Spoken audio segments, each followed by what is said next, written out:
dia. Bom dia. Uma grande alegria estarmos aqui hoje e precisamos iniciar ponderando um grande compromisso que nós temos no dia de hoje. Uma recomendação de Jesus.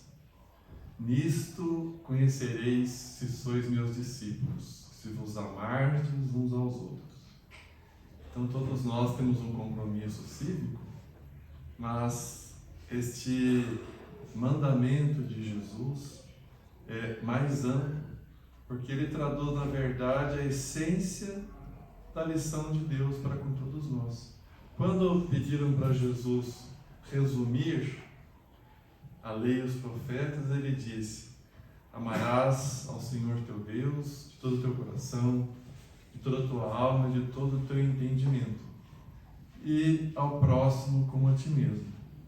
Então nós iniciamos hoje lembrando esse compromisso fundamental para a nossa jornada infinita de evolução, que nós seremos reconhecidos como discípulos do Cristo se nos amarmos uns aos outros. E vejo que a recomendação de Jesus, o verbo amar, não pressupõe nenhuma condicional. Então essa fica a nossa primeira reflexão, que vem ao encontro do propósito do nosso diálogo de hoje. Há tempos temos ouvido esta informação de que a humanidade, a Terra, se encontra nesse processo do mundo de regeneração.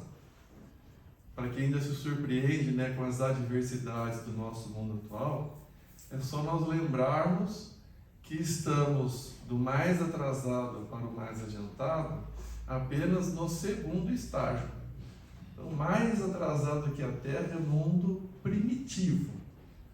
Aquela referência nossa de Homem das Cavernas.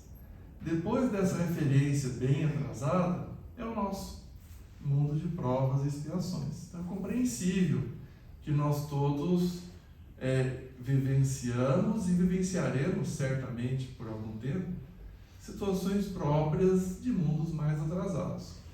Mas este anúncio do mundo de regeneração já vem de algum tempo e nós todos ansiamos por isso. Todos nós queremos um mundo em que o bem predomine.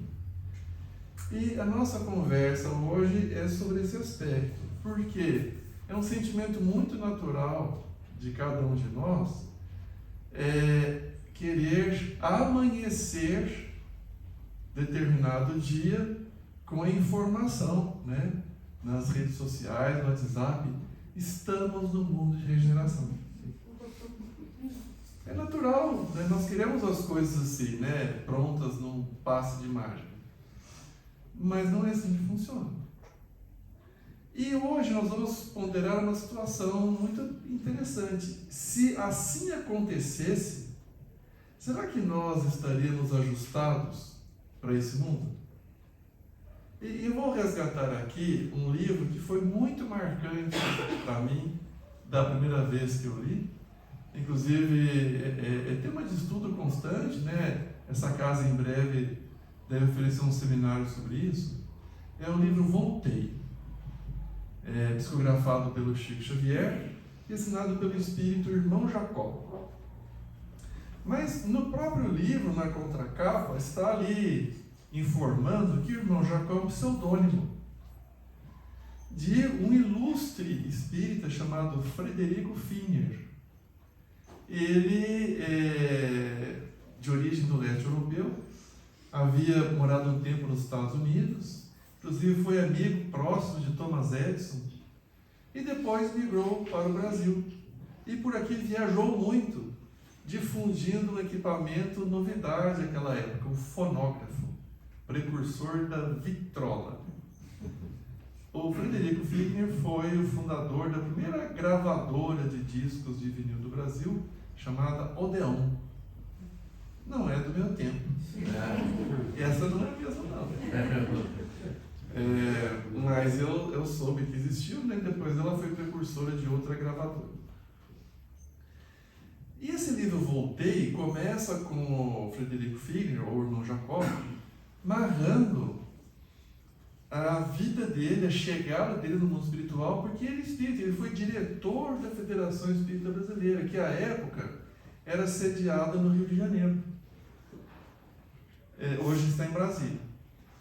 E aí ele havia sinalizado aos confrades do movimento espírita que tão logo fosse possível, ele daria notícias do lado de lá.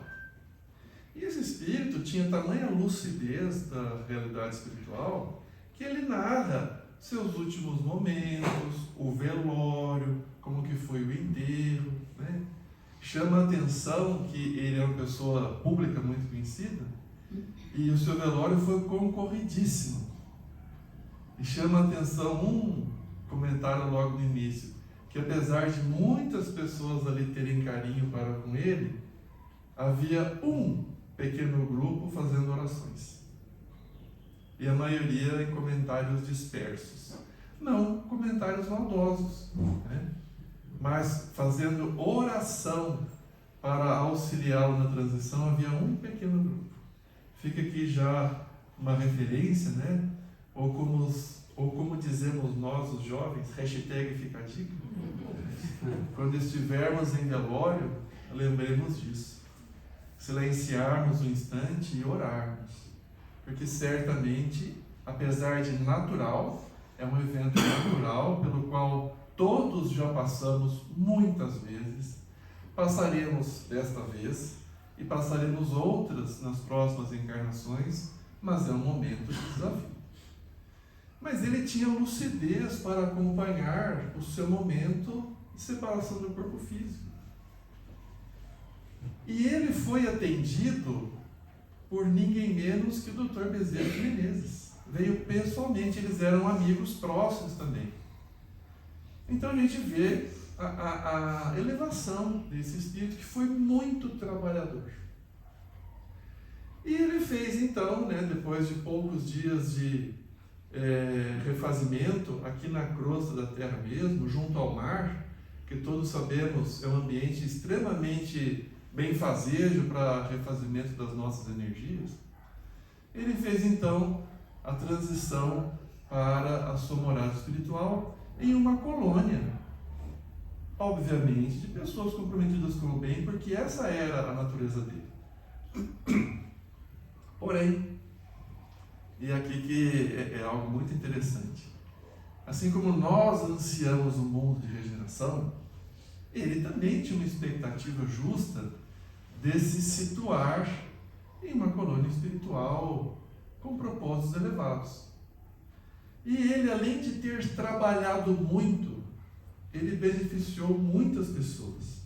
E tinha amigos muito elevados. Saião, Bittencourt Sampaio, o próprio Bezerra de Menezes, que foram pessoas fundamentais no movimento cristão do Brasil, cristão dedicado ao espiritismo. Mas ele relata o constrangimento dele ao chegar nessa colônia espiritual mais elevada e não possuir luz própria. Porque nós sabemos que à medida que o espírito vai evoluindo, ele vai deixando uma apresentação mais grosseira do seu corpo espiritual, do seu perispírito, e naturalmente, quanto mais se aproxima da sintonia, da vibração do amor de Deus, o espírito emite luz própria. De início, como André Luiz relata, a primeira vez que ele constatou que estava emitindo uma fraca luminosidade, ele caiu de joelhos em profunda comoção. Até as almas mais elevadas, como a irmã Clara, do livro Entre a Terra e o Céu, cuja irradiação de amor, sabedoria, alcançava centenas de pessoas ao seu redor. E todas as referências, inclusive de outras religiões, sinalizam que quanto mais a alma vai se aprimorando, ela vai conquistando essa luz própria. E o irmão Jacó não tinha. Ele constrangidamente relata no livro que enxergava o seu perispírito tão obscuro tão denso quanto das entidades sofredoras que ele tentava auxiliar. A ponto que, certa ocasião, ele já comprometido com o trabalho e voltando à casa espírita em que ele militava, ele foi se aproximar de um espírito sofredor, procurando conduzir uma palestra com boas palavras, e o espírito sofredor falou assim: mas Jacó, cadê a sua luz? Você está tão obscuro quanto eu mesmo, e você quer me orientar? E ele ficou muito constrangido. Por quê? Por que isso aconteceu? Ele relata no livro, e foi algo assim muito marcante. Apesar dele ter trabalhado muito, ter se comprometido com o bem, ter sido uma pessoa correta, ele não havia se aplicado a um ensinamento básico de Jesus. Quando o sacerdote Haná pergunta para Jesus, com uma certa ironia: Galileu, o que está fazendo aqui? E Jesus responde: eu vim construir o reino de Deus na terra. E o sacerdote olha ao redor e fala: não vejo recursos, não vejo trabalhadores, como será isso? E Jesus continua: o reino de Deus será construído no coração dos homens, no coração de cada pessoa. Então o irmão Jacó, ele próprio admite que ele não havia trabalhado em si mesmo a construção desse reino de Deus. Porque, convenhamos, é muito mais fácil nós realizarmos atividades do que trabalharmos os nossos defeitos. Então, será que não deveríamos realizar práticas de caridade, de auxílio? É diferente. Jesus Cristo fez muitas tarefas no bem, auxiliava as pessoas, mas ele deixou claro que mais importante do que cumprir tarefas é a proposta de nós edificarmos nos nossos corações este reino de Deus que nós queremos.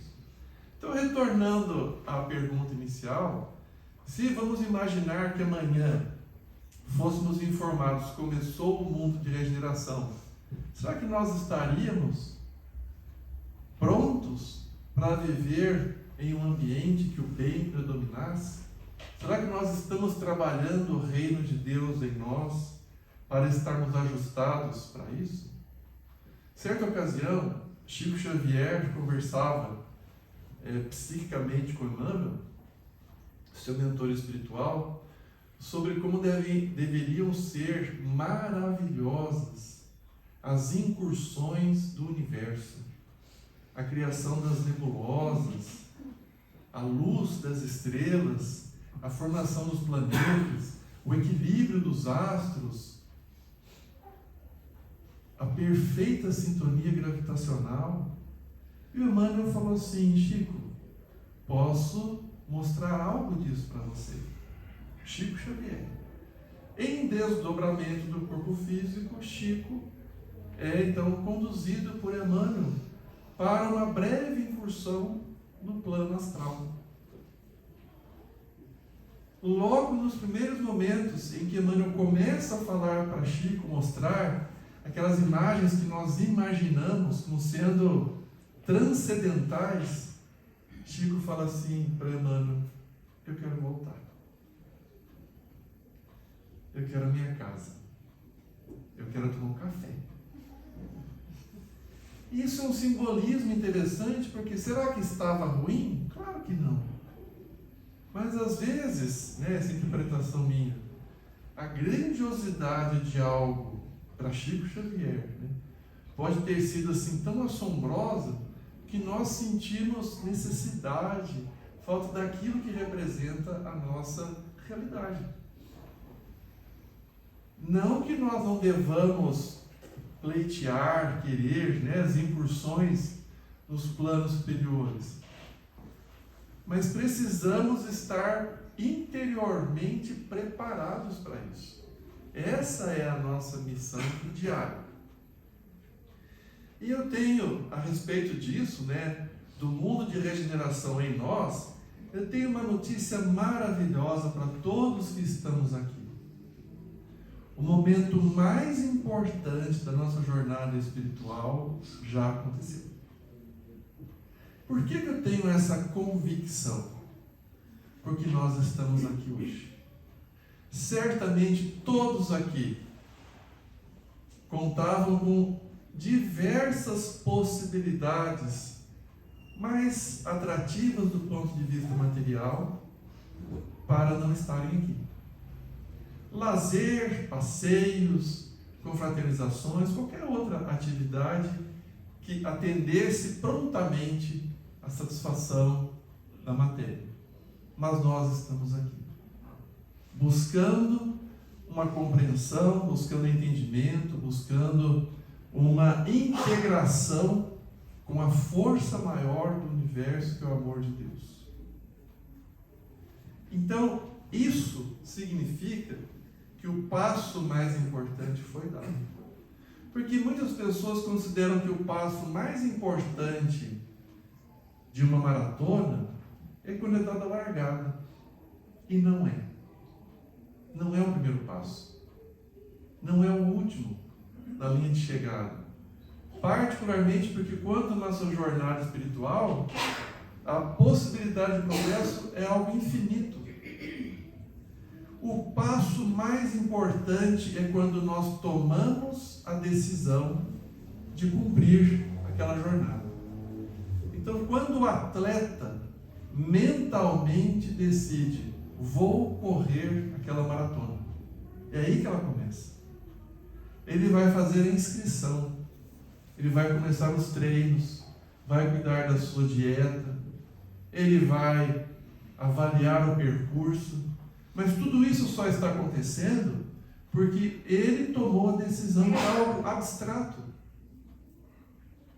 Ainda que ele registre no papel, antes de registrar, ele mentalmente fez um marco na sua trajetória. É como construir uma casa. Geralmente nós ponderamos que a casa começa quando o terreno foi preparado, ou quando o primeiro tijolo é ali colocado. Para alguns é aquela fase desesperadora do alicerce, né? Quem já construiu casa ou acompanhou, tenha certeza de que é um processo de enterrar dinheiro. Porque a gente, né, vai só fazendo pagamentos, e a gente fala, na obra não tem nada. Você não vê 1 centímetro acima do solo. Mas é importante para que a casa tenha sustentação. Ou algumas pessoas podem considerar que o início da casa é a elaboração do projeto arquitetônico, estrutural, elétrico, hidráulico, paisagístico, mas não é. O início da casa começa quando a pessoa, o casal, a família, toma a seguinte decisão: vamos construir a casa. Porque é a partir deste ponto que tudo vai acontecendo na sequência. Então nós que aqui estamos, certamente por muitos séculos, estivemos envolvidos com o erro, com o mal, com perturbações, e tínhamos a convicção de que a vida se resumia a isso. Mas depois de carpirmos muito sofrimento, desilusões, frustrações, muita solidão, muitas saudades do amor de Deus, em algum momento no passado, nós tomamos essa decisão. Eu quero me conjugar com a lei do universo. Eu quero me entregar ao amor de Deus. Eu quero ser bom. Eu quero seguir os passos de Jesus. E essa decisão já aconteceu, tenho certeza. Só que é fundamental nós compreendermos que essa tomada de decisão é como a proposta de construir uma casa. Há uma sequência enorme de comprometimentos na consecução que vem logo após. A realização dos projetos, a contratação do empreiteiro, da mão de obra, a obtenção das licenças obrigatórias e depois a construção da casa, tijolo a tijolo. Mas se nós guardarmos essa convicção de que já estamos no patamar necessário para o mundo de regeneração, isso é algo muito confortador. Isso nos alegra. Por que então tantas vezes nós nos sentimos ainda distantes dessa realidade? É porque nós ainda nos impressionamos muito com os nossos erros. Não é o erro que define uma pessoa. É o que a pessoa faz após cometer o erro. Séculos atrás, quando nós errávamos, nós guardávamos a ilusão de que estávamos agindo corretamente. Mas depois que começamos a vislumbrar a realidade da felicidade apresentada por Jesus, nós instauramos um novo protocolo em nossas vidas. E quando nós erramos, nós sabemos que erramos. Por quê? Está lá no livro dos Espíritos. Onde está escrita a lei de Deus? Na consciência. Ninguém precisa vir nos avisar quando erramos. A consciência nos apresenta imediatamente um laudo. Este seu pensamento, esta sua palavra, esta sua atitude são incompatíveis com a lei de Deus. Basta nós estarmos dispostos a ler esse laudo. É um laudo silencioso. Por que é tão sutil? Porque Deus quer a nossa participação ativa nessa obra maravilhosa que é o nosso processo evolutivo.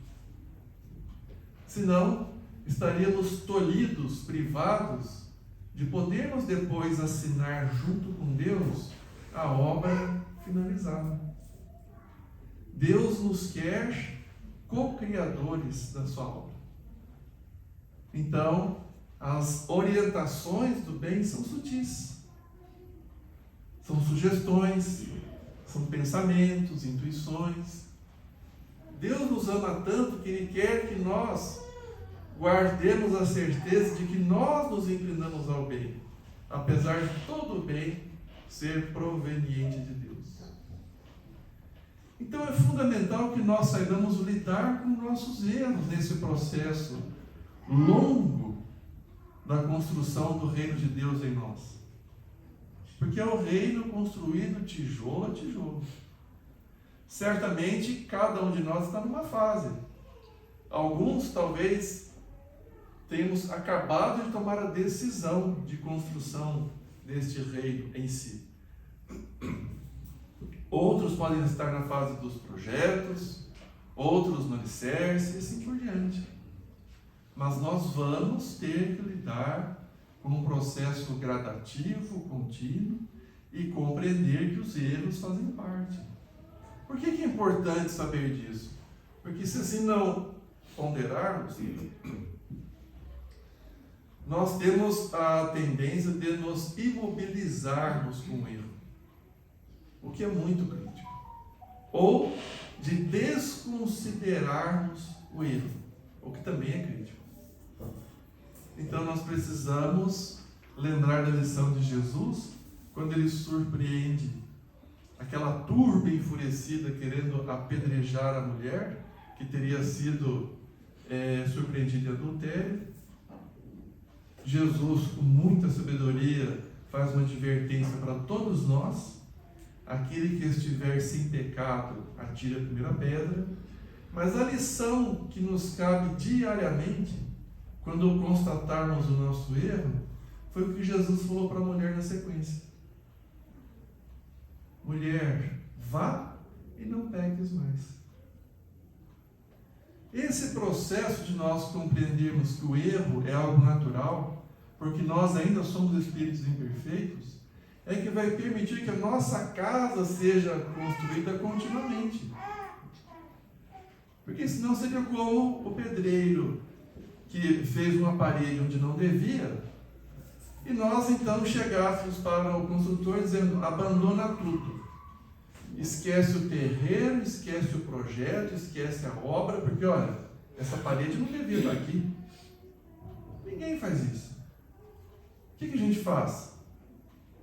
A gente pega o projeto, a gente olha e fala assim: olha, essa parede não deveria estar aqui. Por favor, coloque abaixo, nós vamos fazer a parede onde deve ser.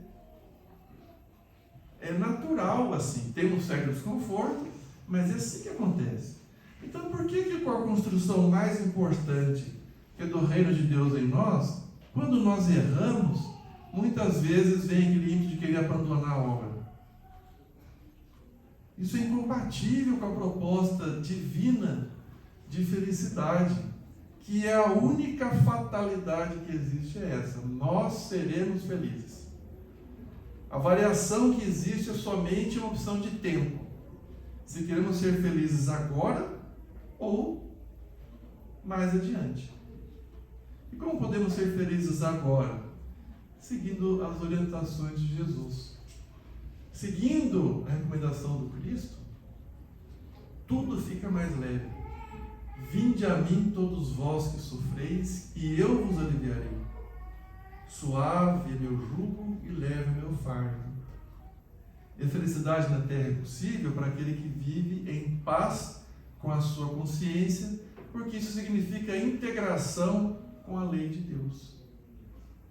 Nesse processo contínuo de construção do reino de Deus em nós, da nossa preparação para o mundo de regeneração, ou da construção deste mundo melhor em nós, porque aí o exterior é secundário.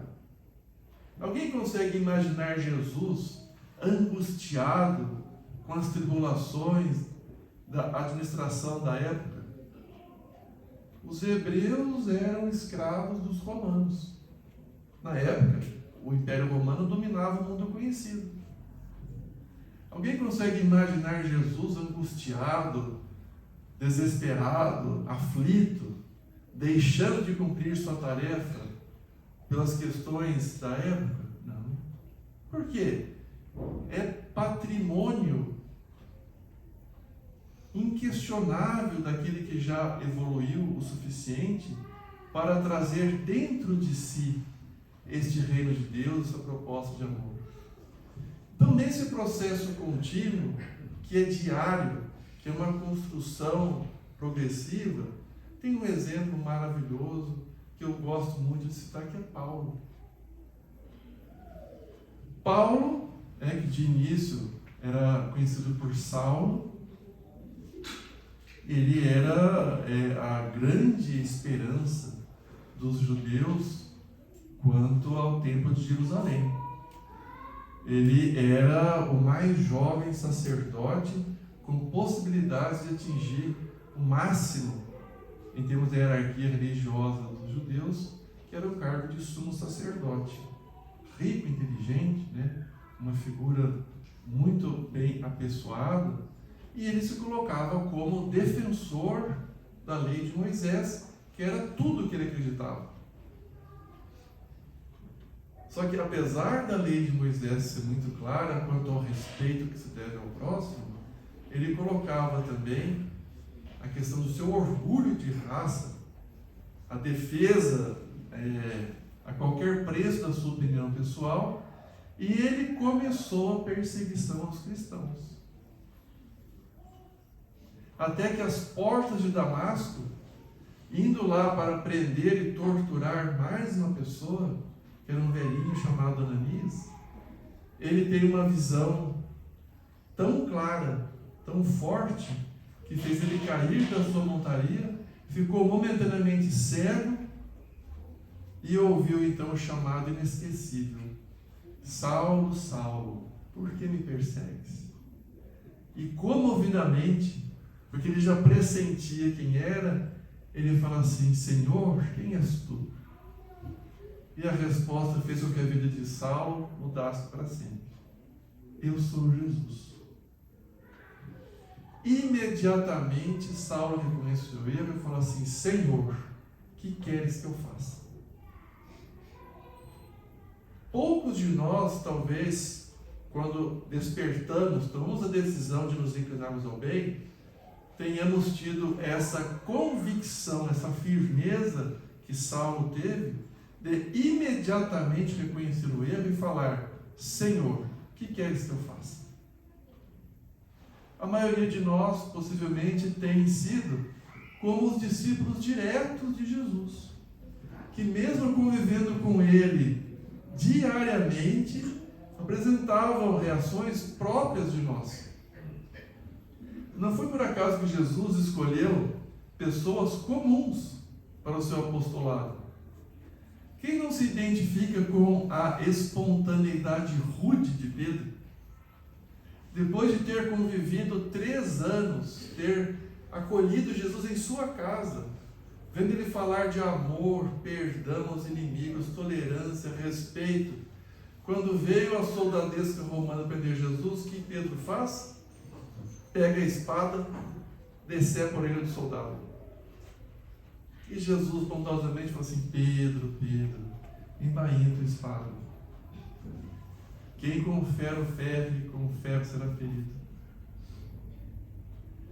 E ele avisando Pedro: antes que o galo cante, tu me negarás 3 vezes.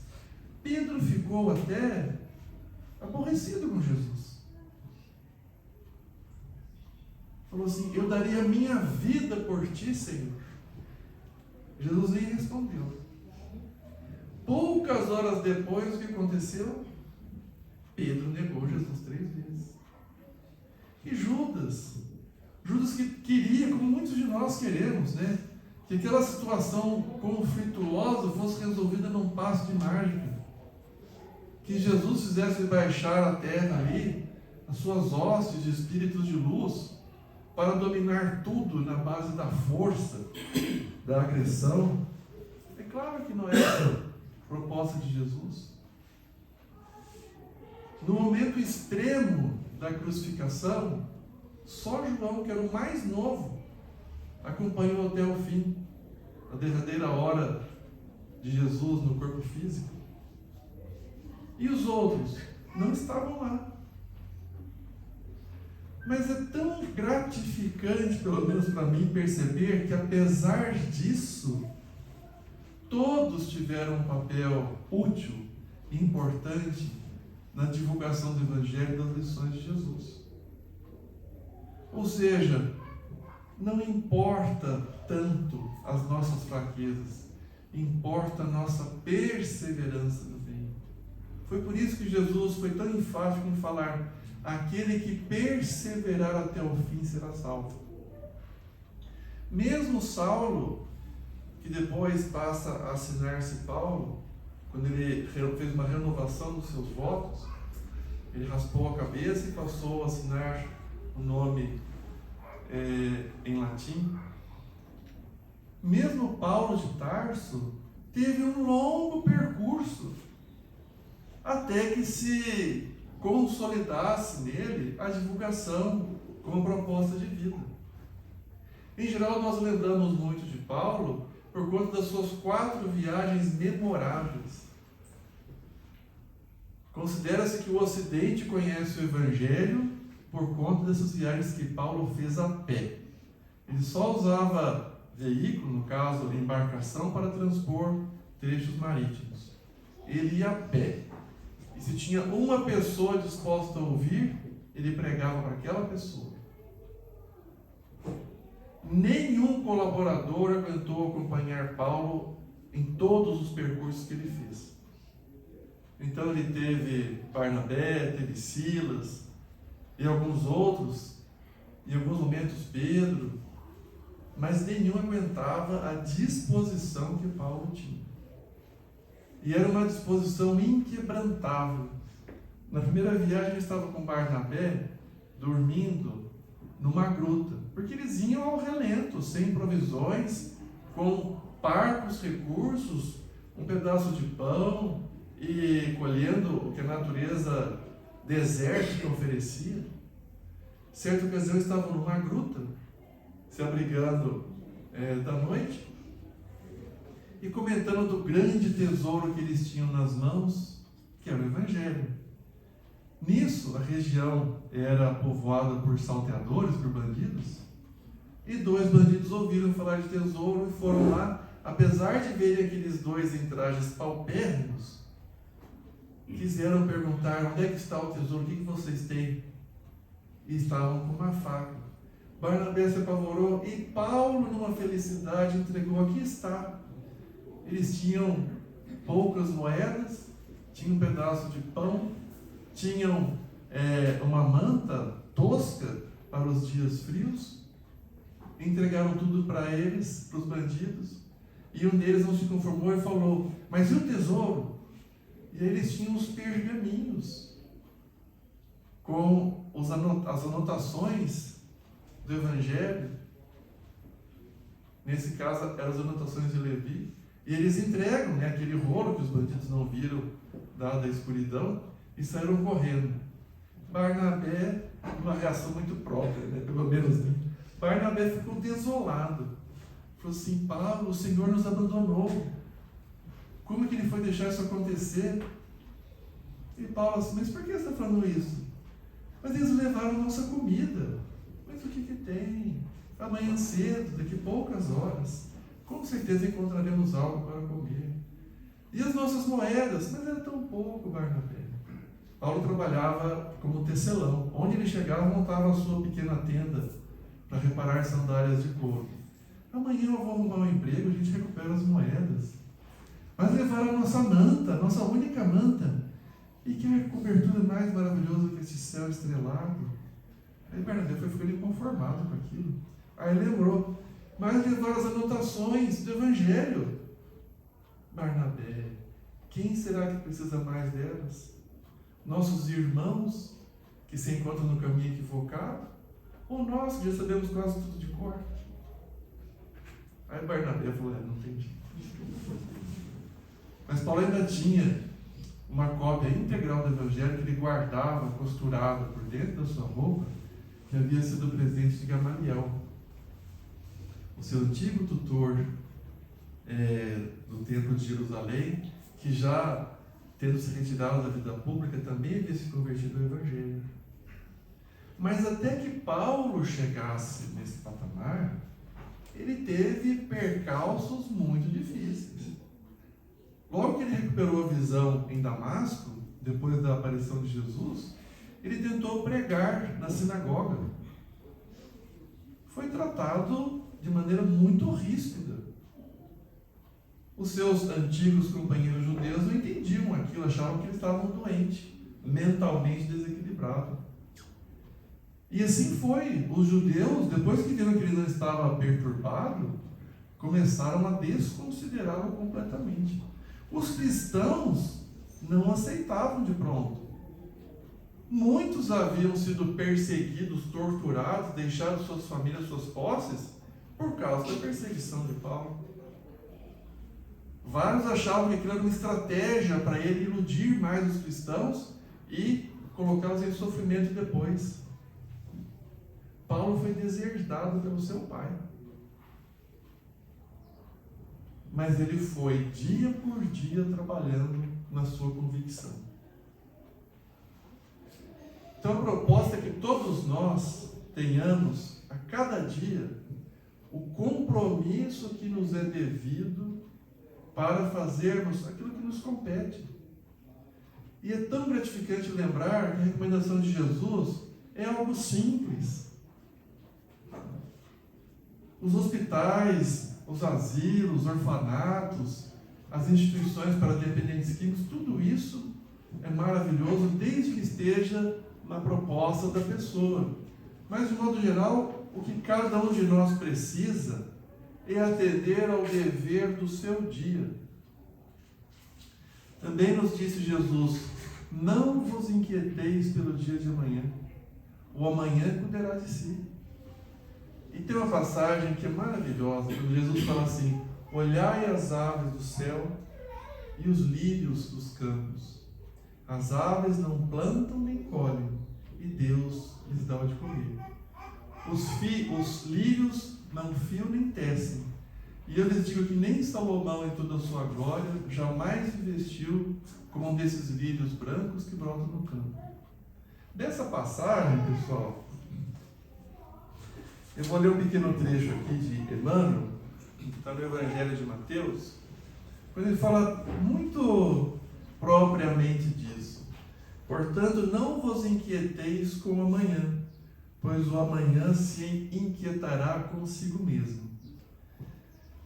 E aí, Emmanuel, comentando isso, coloca assim: os preguiçosos de todos os tempos nunca perderam o ensejo de interpretar falsamente as passagens evangélicas. A recomendação de Jesus referente à inquietude é daquelas que mais se prestaram aos argumentos dos discutidores ociosos. Depois de reportar-se o Cristo aos lírios do campo, não foram poucos os que reconheceram a si mesmos na condição de flores, quando não passam ainda de plantas espinhosas. Decididamente, o lírio não fia, nem tece, consoante o ensinamento do Senhor, mas cumpre a vontade de Deus. Essa é a parte. Cada um de nós, nessa construção do reino de Deus em si, precisa atender à vontade de Deus em si. O lírio não solicita a admiração alheia. Floresce no jardim, no pântano ou na terra inculta. Dá seu perfume ao vento que passa. Enfeita a alegria ou conforta na tristeza. É útil na doença, é útil na saúde.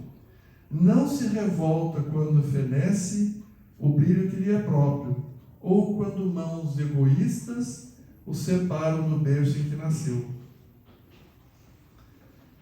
E aí Emmanuel pergunta: aceitaria o homem o padrão do lírio em relação à existência na qualidade? O homem não pode nutrir a pretensão de retificar o mundo ou seus semelhantes de um dia para o outro, atormentando-se em aflições descabidas, mas deve ter cuidado de si, melhorando-se, educando-se e iluminando-se sempre mais. Realmente, a ave canta feliz, mas edifica sua própria casa. A flor adorna-se tranquila, entretanto, obedece aos desígnios do Eterno. O homem deve viver confiante, sempre atento, todavia, em engrandecer-se na sabedoria e no amor, para a obra divina da perfeição. Essa passagem, então, nos remete que o nosso grande compromisso, para que nós não tenhamos a frustração que o irmão Jacó teve, é nos auto-iluminarmos todos os dias. E isso está ao alcance de cada um de nós, desde que nós façamos aquilo que está ao nosso alcance no dia de hoje. O único minuto que existe de fato real é o minuto de agora. O minuto passado já foi, o minuto futuro não chegou. E Paulo teve que vivenciar decepções, ficou 3 anos meditando no deserto, foi preso várias vezes, apedrejado várias vezes, açoitado, ficou enfermo, gravemente enfermo, foi picado por serpentes peçonhentas, mas todos os dias ele fazia o que estava ao alcance dele. E essa tem que ser a nossa proposta. E se assim o fizermos, guardadas as devidas proporções, poderemos chegar ao término desta vida física, o que é algo natural, com a mesma tranquilidade de Paulo, que quando foi conduzido pelo centurião romano e os soldados para a periferia de Roma, para ser decapitado, e o centurião, trêmulo com a espada na mão, falou com sinceridade a Paulo: Senhor, lastimo sinceramente ter sido designado para esta tarefa. Porque ele via a nobreza de caráter de Paulo, velho, alquebrado, o rosto todo marcado de cicatrizes, cabelo e a barba brancos, muito magro, mas os olhos traziam aquela clareza, aquela limpidez de consciência que só as pessoas que se esforçaram todos os dias podem ter. E Paulo, vendo a mão trêmula do soldado, falou assim: soldado, não tremais, cumpre o teu dever, eu já cumpri o meu. Bom dia a todos.